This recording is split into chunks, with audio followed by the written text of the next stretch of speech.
Monday night is garbage night at our house. That means that someone has to go around and collect all the garbage, bring it out to the big cans outside, bring the cans to the curb, and then put the stickers in the cans to let the garbage man know that we've paid for it to be picked up. I usually do it myself as one of my chores, but every once in a while, I'll get my sons involved. This past Monday night, I had a terrible head cold. It absolutely knocked me out. My nose was running like a faucet, and I sneezed constantly. I sat at the counter after dinner, dazed, with an ever-growing mountain of snotty Kleenex around me. Like, it was disgusting. At 10 o'clock, I realized I hadn't taken out the garbage. So I got up, still feeling miserable, and reluctantly trudged around the house collecting all the little garbage cans. On my way out of the house, I walked by my two sons. There they sat on the couch, fully engrossed in a basketball game. I stopped and stared for a minute, sneezing, sniffling, and overloaded with garbage bags. I tried to look as miserable as possible, hoping they might notice and on their own offer to do it for me. Not a peep.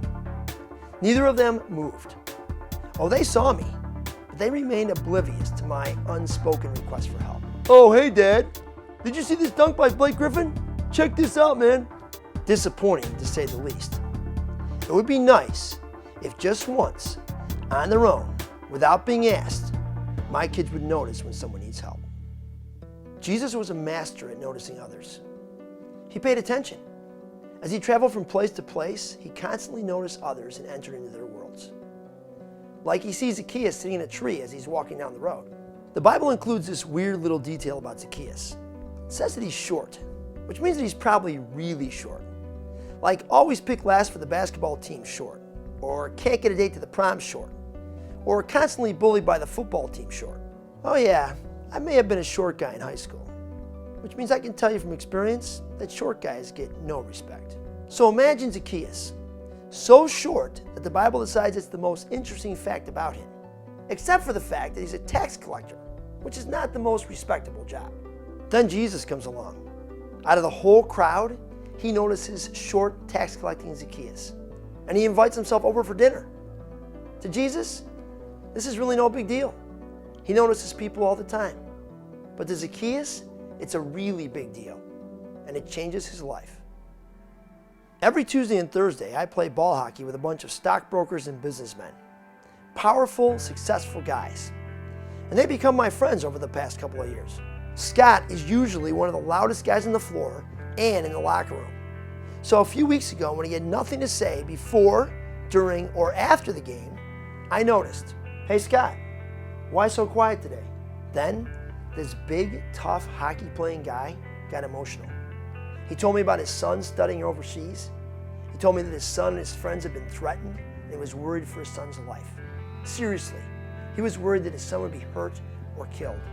I asked Scott if he'd like me to pray for him. He said sure. So we headed out into the health club lobby, and I prayed for Scott and his son. It wasn't difficult, it wasn't a big deal, but it wouldn't have happened if I hadn't chosen to notice Scott. In Genesis, Hagar, Abram's maidservant, gets thrown into the wilderness by Abram's wife, Sarah. She's hungry, thirsty, pregnant, and alone. Hagar assumes she'll be hurt in some way or die. It seems like her story really can't end well. But then God finds her, saves her, and makes a beautiful promise over her.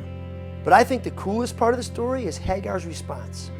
The Bible tells us that Hagar then calls God a special name, which means the God who sees me, who notices me, who pays attention to me. When we pay attention to people in need, when we simply notice the people around us, we are imitating Christ. We are acting like God. And we become the person who sees, who notices, who pays attention. And just maybe, our noticing will be the beginning of someone's life change.